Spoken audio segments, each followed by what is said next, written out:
అందరికీ నమస్కారం. మీనాకుమారి చదలవాడ. ఈరోజు విభూతి యోగంలో శ్రీకృష్ణ భగవానుడు ఈ సంపూర్ణ ప్రపంచంలో తన యోగ శక్తి అంశతోని అన్నిటా ధరించి ఉన్నాడని చెప్తున్నారు. వేదవ్యాసుని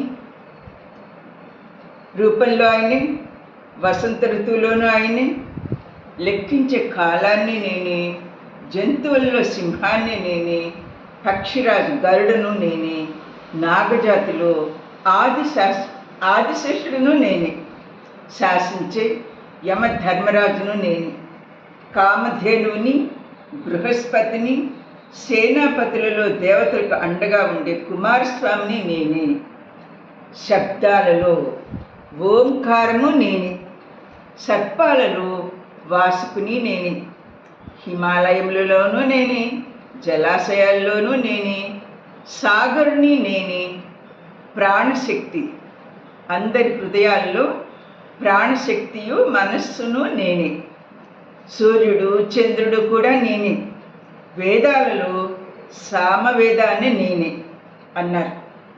పూర్వజన్మల కర్మను బట్టి మనుషుల జన్మలు వస్తాయి. ఏ జన్మైనా పూర్వజన్మ కర్మను బట్టినే వస్తాయి. మరి అన్ని జన్మల కంటే మానవ జన్మ చాలా ఉత్తమమైంది. ఈ జన్మలోనే మనం జ్ఞానాన్ని సంపాదించుకోవచ్చు, భగవంతుని గురించిన విషయాలు కూడా తెలుసుకోవచ్చని భగవానుడు చెప్పి ఉన్నాడు. నా వీడియో మీకు నచ్చినట్లయితే please like, share and subscribe. Meena Kumari Chadalavada.